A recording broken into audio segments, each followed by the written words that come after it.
Israel এবং ইরানের মধ্যে যুদ্ধের উত্তেজনার পারদ যত বাড়ছে, যে কোনো সময় দুইটি দেশ একে অপরের বিরুদ্ধে ঝাঁপিয়ে পড়তে পারে, যেখানে ইনভলভ থাকতে পারে মার্কিন যুক্তরাষ্ট্রের।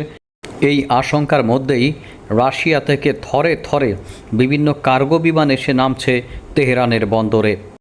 তেহরানের বিমানবন্দরে প্রচুর পরিমাণে রাশিয়ান কার্গো খালাস করা হচ্ছে। বন্ধুরা, কিছুদিন পূর্বে রাশিয়ার কাছ থেকে তারা অনেকগুলো MiG-29 যুদ্ধবিমান পেয়েছে। পূর্বে 12 দিনের ইসরায়েল ইরান যুদ্ধে ইরান তার যুদ্ধবিমানগুলো আকাশে ওড়ানোরই সুযোগ পায়নি। এবার কি তারা সেই সুযোগ পাবে? বন্ধুরা, রাশিয়া থেকে থরে থরে আসলে কি আসছে?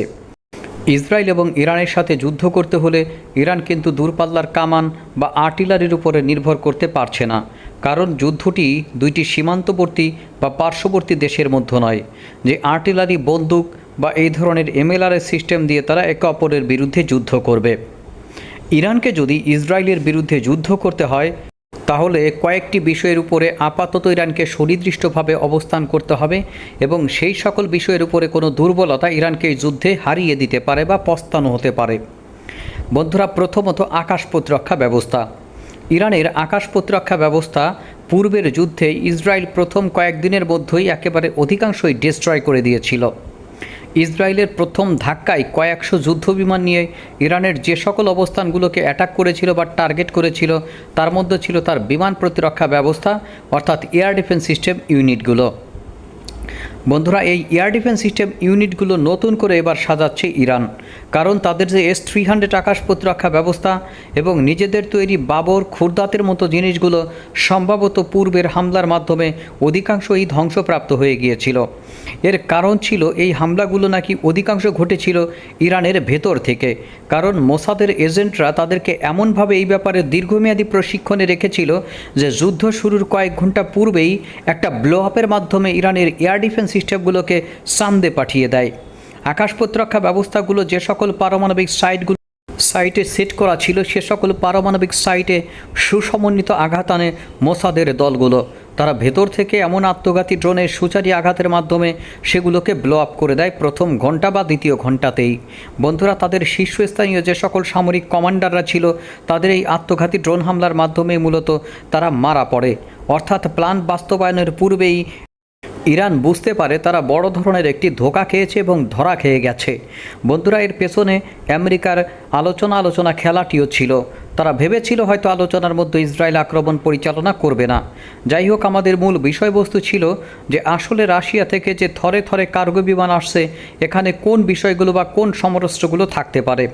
আমি বলেছি যে ইসরায়েলের বিরুদ্ধে ইরানকে যুদ্ধ করতে হলে তাদের কি কি প্রয়োজন এই মুহূর্তে, যেহেতু তারা পাশাপাশি দেশ হিসেবে আপাতত যুদ্ধ করছে না, প্রতিবেশী হিসেবে যুদ্ধ করছে না, সুতরাং পদাতিক হিসেবে বা পদাতিক যুদ্ধ হিসেবে এখানে যে সকল সমরাস্ত্রের উপর ভর করে বা আর্টিলারি সিস্টেমের উপর ভর করে, সেই পদাতিক যুদ্ধ আপাতত হওয়ার সম্ভাবনা খুবই সীমিত।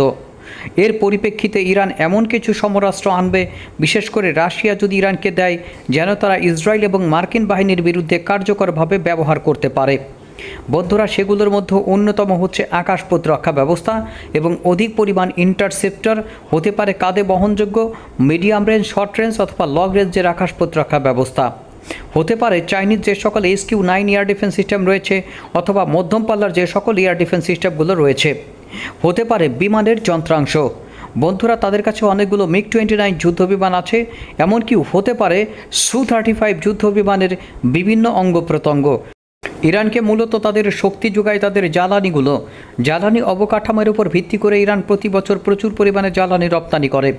সুতরাং জ্বালানি অবকাঠামোগুলো রক্ষা করা এবং নিজেদের পারমাণবিক শক্তির ক্ষেত্রে গুরুত্বপূর্ণ অবদান বজায় রাখা বা অর্থ খরচ করার মূল মেরুদণ্ডই হচ্ছে তাদের জ্বালানি ভিত্তিক অর্থনীতি।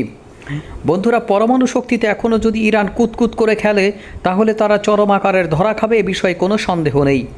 এ বিষয়ে এখন স্ট্রিট কাট খেলার সময় এসেছে, কারণ ইসরায়েলের হাতে যে অত্যাধুনিক প্রযুক্তির যুদ্ধবিমান রয়েছে, সেগুলো দিয়ে ইরানের প্রতিটি অবস্থান তন্ন তন্ন করে খুঁজে তাদের কাছে যে 408 কেজি পর্যন্ত সমৃদ্ধ ইউরেনিয়াম রয়েছে, সেগুলো যদি যে কোনো কায়দায় ইরানের কাছ থেকে হটিয়ে নিয়ে বা ইরানের কাছ থেকে ছিনিয়ে নিয়ে তারা গোয়েন্দা তৎপরতা বলেন, সাবোটাসমূলক হামলা বলেন অথবা দুর্দর্শ হামলা বলেন, এটি দুইটি পদ্ধতিতে ঘটতে পারে।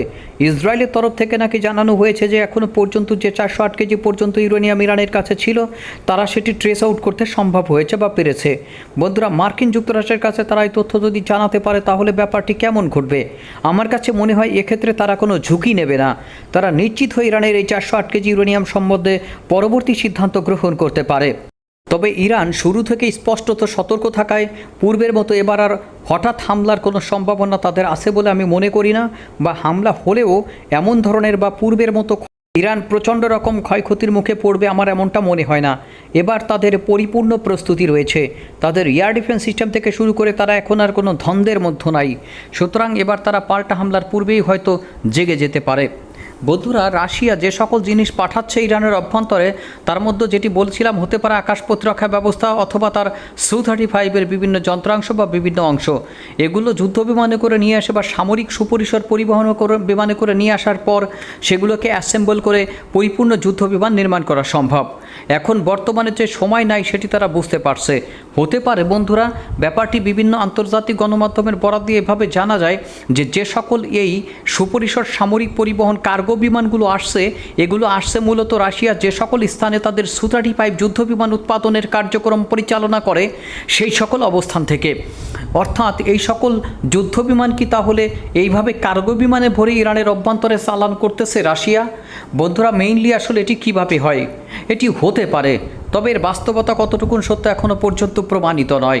তারা যদি Su-35 যুদ্ধ বিমান পাঠাতে চায় ইরানের অভ্যন্তরে তাহলে তাদেরকে ইরানে এনে আবার অ্যাসেম্বল করে এক জায়গায় করতে হবে। বন্ধুরা, সেটি হতে পারে অ্যাসেম্বলের পূর্ব কোনো কিছু হয়তো রাশিয়া ইরান যৌথভাবে মিলিত হয়ে তারা এটি করেও রাখতে পারে, অথবা সময়ের প্রয়োজনে বা দাবির প্রয়োজনে, যেহেতু ইসরায়েল এবং আমেরিকা এই মুহূর্তে তার উপর খড়গ ধরে রেখেছে, তাই যত দ্রুত সম্ভব এই যুদ্ধ বিমানগুলো ইনস্টল করতে পারলে প্রতিরক্ষা সক্ষমতা তাদের বাড়বে এবং ইসরায়েল একেবারে ফ্রি ভিসায় ইরানের আকাশ সীমায় বা ইরানের আকাশের বাইরে ইরানের অভ্যন্তরের টার্গেটগুলোকে লক করে হামলা চালাতে পারবে না। বন্ধুরা, MiG-29-এর সীমাবদ্ধতা রয়েছে। এটি লং রেঞ্জের অপারেশনাল কার্যক্রম পরিচালনা চালাতে সক্ষম নয়, তাই তাদেরকে এখন দূরপাল্লার যুদ্ধ বিমান প্রয়োজন, আর যার জন্য Su-35 হতে পারে তাদের জন্য আদর্শ। এখানে সবচেয়ে সম্ভাবনা রয়েছে অস্ত্র বিনিময়ের। বন্ধুরা, ইরান প্রচুর পরিমাণে আত্মঘাতী ড্রোন, অমিনেশন অথবা কামালের গোলাটোলা ইত্যাদি বা মধ্যম পাল্লার ক্ষেপণাস্ত্র যদি রাশিয়ার অভ্যন্তরে পাঠায়, এই কার্গো বিমানগুলো হয়তো নিয়ে যাচ্ছে, আবার ওখান থেকে ইরানের জন্য প্রয়োজনীয় সমরাস্ত্র ভরে আনছে। এজন্য ইরানের জন্য আসতে পারে ইন্টারসেপ্টর বা আকাশ প্রতিরক্ষা ব্যবস্থার অংশ অথবা বিভিন্ন যুদ্ধ বিমানের পার্টসপাতি। অ্যাকচুয়ালি হাই সফিস্টিকেটেড যুদ্ধ পরিচালনার জন্য রাডার সিস্টেম অত্যন্ত গুরুত্বপূর্ণ। বন্ধুরা, সেগুলো আসলেও অবাক হওয়ার কিছু থাকবে না।